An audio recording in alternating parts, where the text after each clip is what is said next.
Olá, bom dia. Mais uma vez, muito obrigado pela sua companhia.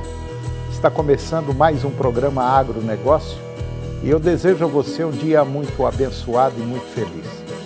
E no programa de hoje, nós vamos falar da criação de suínos geneticamente modificados para produzirem órgãos para transplantes em humanos. Você vai ver como está a preocupação dos produtores e governos em relação ao vírus da influenza aviária H5N1 em patogenicidade aqui no Brasil. Você vai ver também como se comportou o mercado da produção de carne bovina. Nós vamos comentar das importações de arroz pelo Brasil para evitar o desabastecimento. E eu vou conversar com Rafael Brasil, mestre em Direito Constitucional Econômico, e vamos falar sobre recuperação judicial. E você vai ver também que agora, além do desabastecimento do arroz, o Brasil pode ter problemas com a produção de trigo. O principal produtor do Brasil é o Rio Grande do Sul. O programa Agronegócio já está no ar.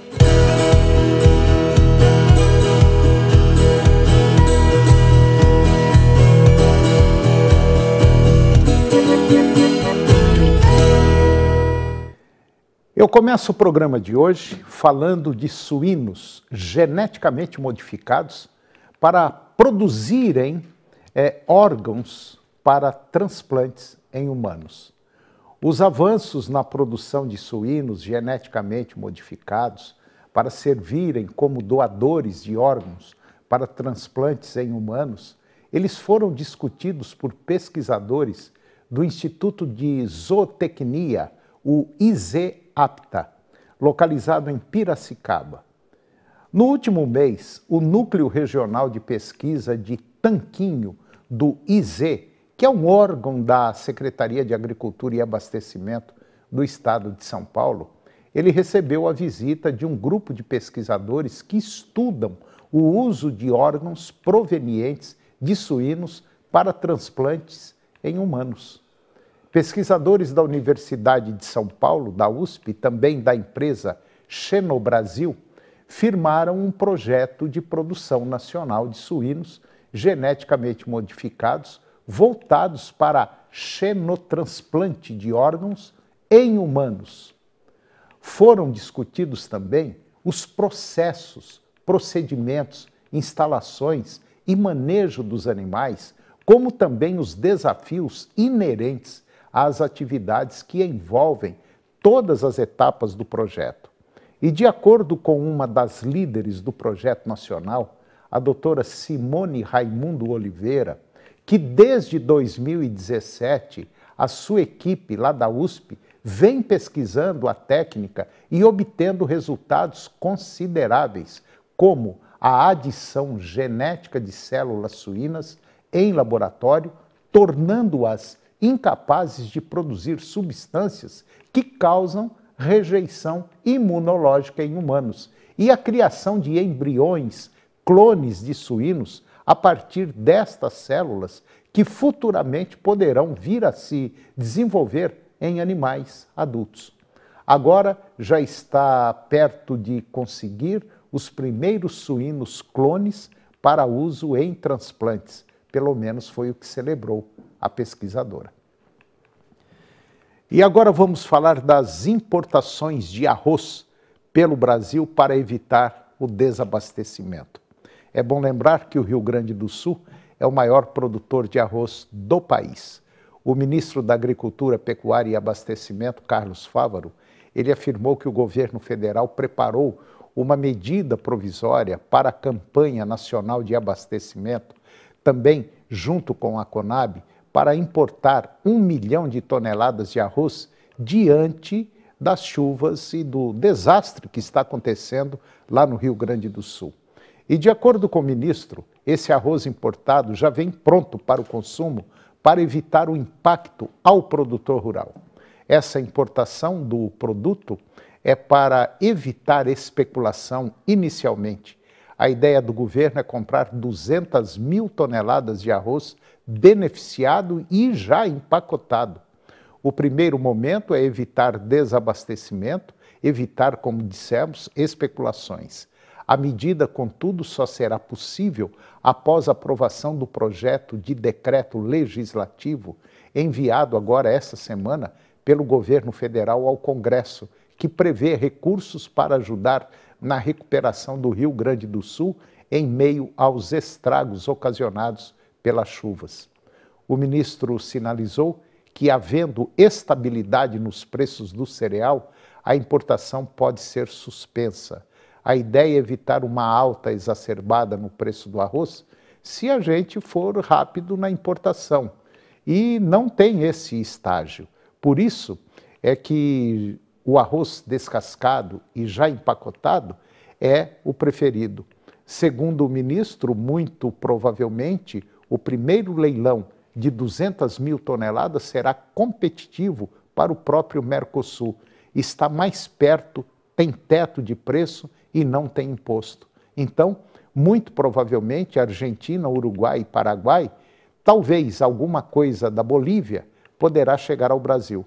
O ministro comentou que mais de 70% da safra de arroz lá no Rio Grande do Sul já foi colhida, mas pontuou que haverá perdas nos armazéns que estão alagados. Além disso, a grande dificuldade é a estrutura logística, tirar do Rio Grande do Sul e levar aos centros consumidores.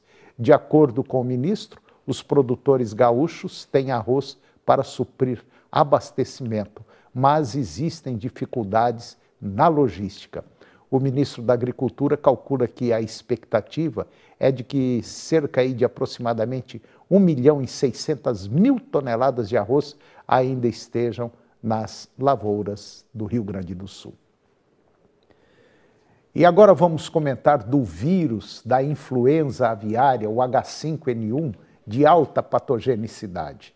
Foi publicada agora uma portaria de número 680, estendendo por mais 180 dias o estado de emergência zoossanitária em todo o território nacional, devido à detecção da infecção pelo vírus da influenza aviária, o H5N1, de alta patogenicidade em aves aqui no Brasil.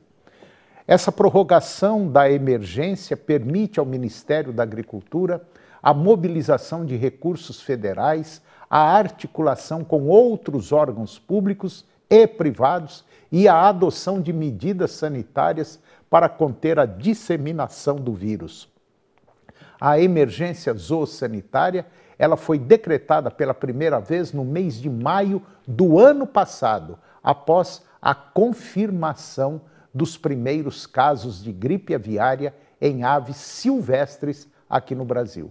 Desde então, a doença já foi registrada em 164 focos, em 25 estados brasileiros, a maioria em aves silvestres. No entanto, em 3 casos, o vírus foi detectado em aves de subsistência, nos estados do Espírito Santo, Santa Catarina e Mato Grosso do Sul.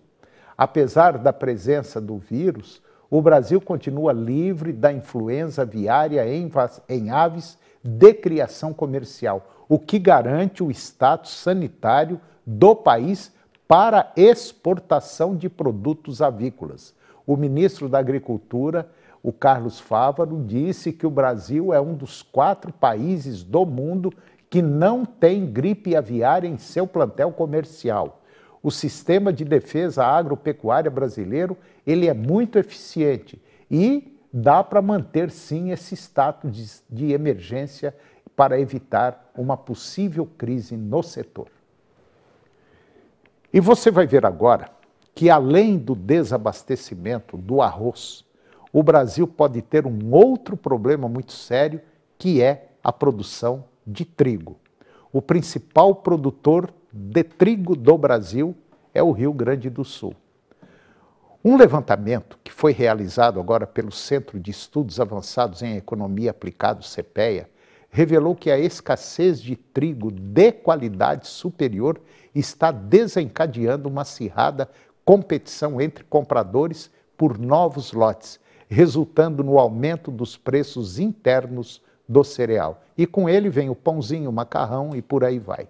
De acordo com os pesquisadores do CPEA, muitos vendedores que estão bem capitalizados estão demonstrando resistência nas negociações que envolvem grandes volumes. E nesse período de entre-safra, os agentes do mercado estão particularmente atentos às incertezas relacionadas à área de plantio, às condições climáticas e aos custos externos, conforme apontam essas pesquisas do CPEA. Enquanto isso, no campo, o Departamento de Economia Rural, o DERAL, que é da Secretaria de Abastecimento lá do Paraná, indica que alguns produtores da região norte do estado já deram início ao processo de semeadura da nova safra. Por outro lado, a situação do arroz também causa muitas preocupações. De acordo com informações do Centro de Estudos Avançados em Economia Aplicada, o CPEA, as chuvas que assolam o Rio Grande do Sul, resultando em danos significativos em todo o estado, têm travado as negociações de forma generalizada. Relatórios de colaboradores indicam que muitas regiões estão incomunicáveis devido às condições das estradas, levando à recomendação de redução do fluxo de veículos. Enquanto os produtores avaliam os impactos climáticos sobre as lavouras e as instalações de armazenamento, os pesquisadores do CPEA observam que a liquidez no mercado de arroz em casca foi praticamente inexistente na última semana. Apesar disso, os preços do cereal se mantiveram firmes, impulsionados pela demanda de outros estados, embora as transações não tenham sido efetivadas com sucesso. E agora vamos falar de um outro tema muito importante. O informativo conjuntural que foi divulgado na semana pela Emater do Rio Grande do Sul, que é ligada à Secretaria Estadual de Desenvolvimento Rural, revela que a colheita do arroz no Rio Grande do Sul continua em ritmo menos intenso, sendo frequentemente interrompida pelas chuvas. Apesar disso, quando o sol retorna após as chuvas, os agricultores retomam imediatamente as operações. A umidade dos grãos está elevada, mas dentro da faixa tolerável, o que tem motivado os risicultores a continuar com a colheita. Diante das previsões de chuvas volumosas para os próximos períodos, o preço do arroz vem aumentando desde a segunda quinzena de abril.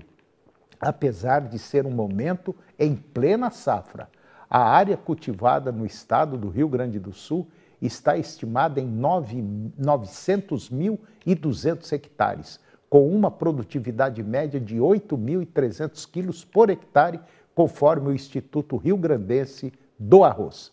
Apesar das produtividades estarem elevadas, as atividades de colheita foram interrompidas devido às chuvas, mas devem ser retomadas assim que as condições ideais de umidade forem restabelecidas.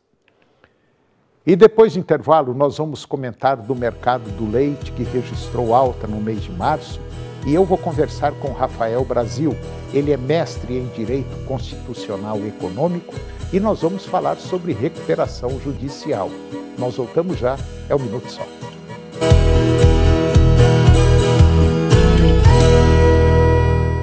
Toda segunda, após o programa do Ratinho, o melhor programa de esportes da TV. Com o Emerson, o Mauro Betting, com o Cicinho e com o Mano. Arena SBT. A FB Agrícola oferece uma gama de produtos de qualidade para que você, produtor, garanta sempre o melhor para seus clientes. Sementes, defensivos, fertilizantes e muito mais. A FB Agrícola, servindo o produtor do plantio à colheita. Canal TV Agro. Apoio Planalto Máquinas Agrícolas Revendedor Valtra. Goiânia, Jussara, Itumbiara e Porangatu. Estância Bahia Leilões. Nutroeste Nutrição Animal, tecnologia de resultados a serviço do pecuarista. Volumoso X-Gold Pasto, Pátria Agronegócios, consultoria especializada no mercado agropecuário.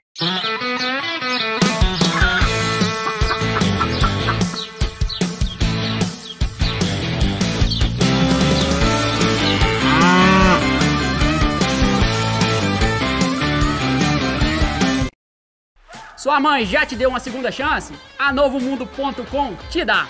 Você tem mais uma oportunidade de comprar essa ofertaça com muito mais economia.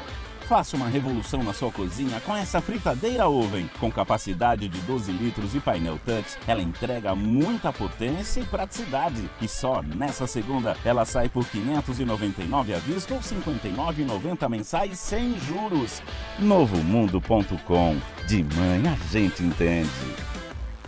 De 16 a 26 de maio, a TV Serra Dourada e a 99,5 FM marcam presença na Pecuária de Goiânia. Visite nosso estande, divirta-se com os shows do Boteco 99,5 e concorra a prêmios. Pecuária de Goiânia, de 16 a 26 de maio, com promoção da TV Serra Dourada e 99,5 FM. Oferecimento Petroforte, distribuidor autorizado Lubrax. Vai na certeza de Lubrax. Equatorial, por Goiás hoje, pelo futuro todo dia. Melhor almoço de Goiânia, com pratos generosos e preço justo. Pilão Bar. Surpreenda-se com o Araguaia Shopping. Facune Camps, número 1 de Goiás. TV Serra Dourada, a TV do seu tempo, o tempo todo com você. Salve, salve família, eu sou o Igor, eu vou conversar com o Samidana e com o Pablo Spyer. Obrigado pela presença. Obrigado pelo convite, Igor. Que honra estar aqui no Flow. O Brasil tava vendo aí de ter uma moeda digital. Vai ter, o Drex. Ele não é pra parecer com Bitcoin. Não tem Ele nada é pra contratos inteligentes. Então o Drex faz um contrato inteligente de tal forma que deposita dos dois lados e só quando é validado a negociação, ele executa. Agronegócio. Oferecimento Moinho Fino. A vida só começa depois do café. De um bom café. AFB Agrícola. Servindo o produtor do plantio à colheita.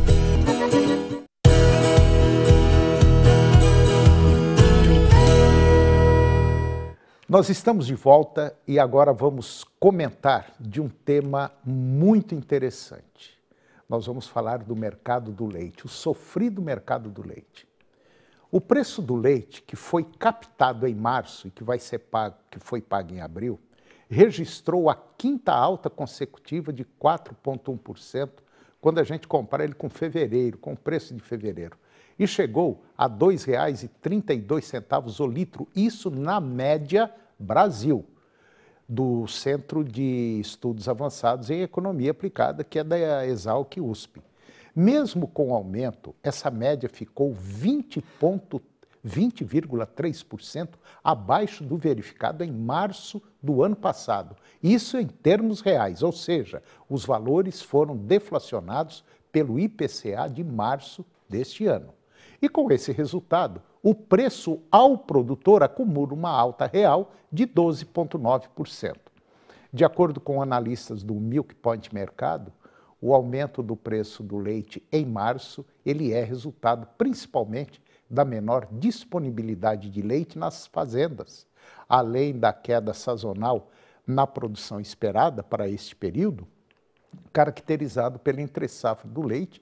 Estima-se que a produção neste primeiro semestre também esteja menor em comparação ao mesmo período do ano passado. E isso reflete o cenário desafiador de redução da rentabilidade que os produtores enfrentaram no final do ano passado. Além disso, a demanda também tem contribuído para a sustentação dos preços, embora ainda instável e abaixo das expectativas das indústrias. O consumo mostra sinais de recuperação em relação ao mesmo período do ano passado, conforme relatos de empresas consultadas pela equipe do Milk Point Mercado. Para os próximos meses, essa tendência deve continuar baixa. Essa oferta de leite no campo e também uma demanda que está gradualmente se recuperando. Com esse cenário, a gente espera que a tendência de alta no preço do leite permaneça nos próximos pagamentos. E agora eu vou conversar com Rafael Brasil. Rafael Brasil é advogado, mestre em Direito Constitucional e Econômico, e nós vamos falar de um tema interessante que está, vamos dizer, no point, está na onda agora, que é um tema que nós vamos falar, principalmente voltado para o agro, que é a recuperação judicial. Rafael Brasil, muito bom dia, muito obrigado pela sua presença. É um prazer tê-lo aqui para falar de um tema importante, tudo bem? Bom dia a todos que nos acompanham. Para mim é uma alegria estar aqui para poder falar sobre um tema que é tão relevante e, como foi dito, tá tão em alta, né? Tão em alta. Bom, o setor agropecuário de 2 anos, basicamente, para cá, e agora culminou com essa seca que nós tivemos aí, essa conturbação produtiva no agro, trouxe um problema muito sério para os produtores. A gente está cansado de falar que a gente trabalha, o produtor rural, ele pega o dinheiro no banco, planta, vende, pega uma parte, paga, tal. É assim que funciona e é assim que sempre funcionou a coisa. E só que esse ano a coisa foi complicada. Nós tivemos prejuízos, gastou-se dinheiro, colhemos, alguém colheu e teve muita gente que não colheu e agora tem que pagar a conta. E muita gente está sem dinheiro. E como é que faz? Na verdade, se a gente tiver que pensar no Brasil, em contexto macro, é difícil a gente conseguir encontrar um setor da economia que esteja operando em alta. Então, na verdade, além de todos os fatores climáticos que nós enfrentamos no agronegócio, a gente tem que lembrar que o Brasil ainda experimenta um cenário de retomada lenta da economia por conta, obviamente, da Covid, de todos os prejuízos econômicos que nós tivemos e, em decorrência disso, claro que o setor do agronegócio também vai enfrentar problemas como a gente vem experimentando. Doutor Rafael Brasil, eu quero pagar, mas não tenho condição de pagar. O meu produto hoje não tem preço e eu não posso entregar o meu produto do jeito que está. Eu vou ficar devendo. Qual é a melhor opção? É eu chegar e fazer um acordo ou eu entrar com uma recuperação judicial? Porque esse nome, recuperação judicial, ele machuca o ouvido, ele dói. Parece que é um negócio assim, violento, né? E, na verdade, é um acordo diferente de um acordo, né? É uma negociação. A recuperação judicial, na verdade, ela faz parte de um conjunto de ferramentas que fazem parte ali do que nós chamamos de reestruturação empresarial. A gente tem a recuperação judicial, nós temos a recuperação extrajudicial, nós temos a falência, a autofalência, então existem outros mecanismos. Eu não sei quantos vão se lembrar, quando há uns 15 anos atrás a gente teve um período de boom, de crescimento, de revisional de carro. E eu gosto de fazer essa comparação. Lembra disso? Lembro. Revisional de carro. Todo mundo naquela época ingressava com uma revisional de carro. A revisional de carro ela era ruim? Não necessariamente, mas quer dizer que a revisional ela se enquadra para todo mundo? Também não. Então, acho que nós precisamos ter o bom senso de entender que para cada caso, para cada devedor, a gente precisa dar um remédio específico. Pode ser que um produtor rural ele se enquadre nas condições de uma recuperação judicial, ou pode ser que a gente tenha que fazer uma negociação amigável, ou que nós chamamos de recuperação extrajudicial. Bem recente, há 2 semanas, nós tivemos aí a notícia de uma grande rede de empresa que pediu a recuperação extrajudicial, que é do Grupo Casas Bahia. Grupo Casas Bahia, ao invés de ingressar com recuperação extrajudicial, o que foi que eles pediram? Recuperação extrajudicial, que nada mais é do que uma negociação com todos, ou pelo menos a maior parte ali daqueles credores, né, as empresas para quem o produtor, por exemplo, deve dinheiro, os principais bancos ali, para poder fazer uma negociação diferenciada para o pagamento daquela dívida. Então, nem sempre, para todos os casos, a recuperação judicial ela é o caminho mais adequado. Ela é importante? Sim. Ela é relevante? Demais. Sim. Mas nem sempre a gente tem essa como a única alternativa para o produtor rural. Porque a gente tem que perceber também que estão envolvidos dentro desse processo uma questão social de emprego, está envolvido também a empresa que bancou o produtor, que hoje é muito comum a gente trabalhar com barter, entendeu? Quer dizer, a empresa também tem que continuar vendendo, porque o agro não pode parar. Então, uma ruptura pode dar um prejuízo muito grande para alguém. Então, eu acho que a melhor situação é uma conversa primeiro para quem você deve, entendeu? Bater um papo juntamente com o advogado, fazer uma análise. Então, o que nós vamos fazer? Não, no seu caso é um acordo, vamos bater um papo, vamos conversar. Ou então é uma recuperação judicial ou extra, enfim.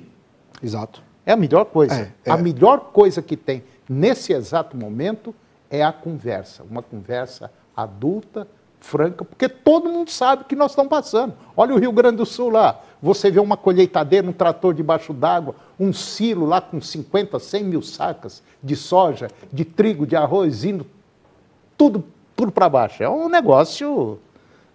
Com certeza. Não dá nem para explicar isso aí. Eu digo que sempre a recuperação judicial ou extrajudicial, ela passa pela análise de uma equipe jurídica que vai analisar adequadamente aquela documentação, entender quais são ou qual é o melhor caminho para a tomada de decisões, até porque, claro, uma recuperação judicial não é um mar de rosas. A gente tem que falar que, por exemplo, no estado de Goiás, só no estado de Goiás, que tem uma das custas mais elevadas do país, nós estamos falando que para a gente entrar com uma ação de recuperação judicial, vai se pagar, sabe quanto, de custas processuais, que é o imposto que a gente paga para a justiça, são aproximadamente 150 mil reais só de custas. Então é claro que precisa se avaliar o conjunto como um todo para se ver adequadamente qual é o melhor caminho e nem sempre é a recuperação judicial. Pois é, 150 mil reais para quem está quebrado, para quem viu sua lavoura ser torrada, queimada, com sol, eu vou te falar uma coisa, é um dinheiro a se pensar. Então não é brincadeira, por isso que eu falo, converse com um advogado, com uma pessoa que entenda das leis, porque isso é importante, e não fazer como muita gente, a gente está conversando aí. Ah, quer saber uma coisa? Eu vou deixar para lá, falar, eu não tenho dinheiro, eu sempre paguei, mas agora eu não vou pagar quando eu tiver. Não é bem por aí a coisa, porque o outro lado também deve. O outro lado, a empresa que te financiou ou que vendeu, tem os compromissos dela também. Então, a coisa, eu acho que agora tem que... O melhor caminho é uma conversa amigável. Ninguém quer prejudicar ninguém e ninguém quer ficar prejudicado. Com certeza, com certeza. E é bom dizer também para quem nos acompanha que existe uma outra solução trazida pela lei de recuperação judicial e falência, que foi alterada lá em 2020, quando incluiu-se essa hipótese de que o produtor rural também pudesse pedir a recuperação judicial. Essa foi uma alteração de 2020, tá? Que se incluiu o produtor rural, específico para os pequenos produtores rurais. Quem tem uma dívida de até 4 milhões e 800 mil reais pode fazer um pedido de recuperação judicial diferenciado, com parcelas fixas, com um índice ali de atualização fixo, mas de modo muito mais facilitado, desde que se enquadre até aquele valor de 4 milhões e 800. Então, também é uma hipótese para quem é pequeno produtor e precisa renegociar suas dívidas. Bom, se você que está nos acompanhando quiser ter uma conversa mais alongada, tirar mais dúvidas, tem aqui o Dr. Rafael Brasil, basta você entrar lá no Google, né? Colocar Rafael Brasil, que já vai aparecer o endereço dele ali. Então eu acho que seria o ideal, bater um papo primeiro, conversar, se inteirar, e aí então nós vamos ver o que vai fazer, certo? Com toda certeza. O que nós precisamos é de fôlego para continuar produzindo e fazer com que o país continue avançando. Verdade. Dr. Rafael Brasil, mestre em Direito Constitucional e Econômico, muito obrigado pela sua presença. Foi um prazer tê-lo aqui. Eu gostaria depois trazer o senhor mais vezes aqui para a gente conversar, que tem muita coisa para esclarecer para o nosso público. Eu que agradeço, estou sempre à disposição. Obrigado. E o programa de hoje chegou ao fim. E eu termino o nosso programa com a seguinte frase: pensar é o trabalho mais difícil que existe. Talvez por isso tão poucos se dediquem a ele. Muito obrigado pela sua companhia, que Deus os abençoe e até o próximo programa. TV Serra Dourada SBT Goiânia. A melhor maneira de se informar sobre os acontecimentos do dia. Hoje, às 7h20 da noite, no Jornal Serra Dourada. A seguir, Primeiro Impacto Continuação.